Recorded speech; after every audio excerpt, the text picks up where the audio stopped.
Hi there, my name is Carl. Thank you so much for joining me today in intermediate music theory class. We had within our class attendance today kind of a widespread experience level. So we had some within the intermediate setting, we had some more people that trended more towards the beginning, some people that were firmly in intermediate, and some people that were a little bit more advanced than they thought. So we talked about a lot of different subjects to make sure that everybody got a little something out of the class today.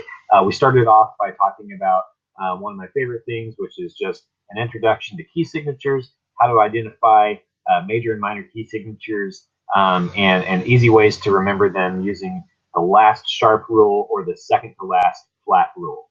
And then, of course, if you want to find the corresponding minor key signature for a major key signature, using the sixth scale degree for that. From then, we went on to talk about solfege concepts for major scales and chromatic scales, both ascending and descending.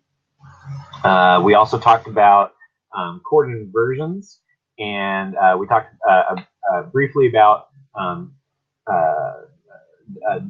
diatonic triads with lead sheet symbols and Roman numeral analysis, as well as seventh chords with lead sheet symbols and Roman numeral analysis.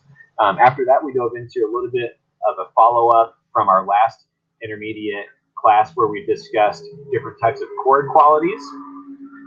So that we talked about the ways that you build augmented triads and all of the different types of chord qualities. So diminished triads, half diminished seventh chords, fully diminished seventh chords, major, minor seventh chords. All the different ways that you can build and arrange groups of 3 notes and groups of 4 notes.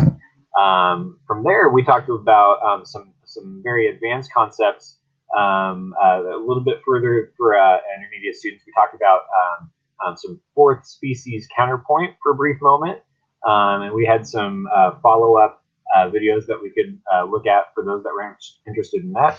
But then we all did learn about different cadence types, which is important. So we remembered that cadences are the specific 2 chords or 3 chord groupings that happen at the end of a musical progression that give the section of the music closure or resolve. So we talked about the perfect authentic cadence, the deceptive cadence, and the plagal or amen cadence.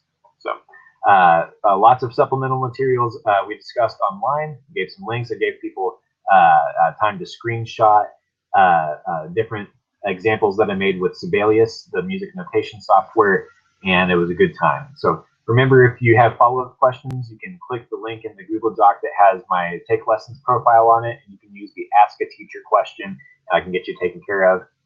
Remember that this class is recurring, so if you're interested in finding me again on Take Lessons, just hop on and find the class schedule and enroll again. Thank you so much, and I hope to see you next time.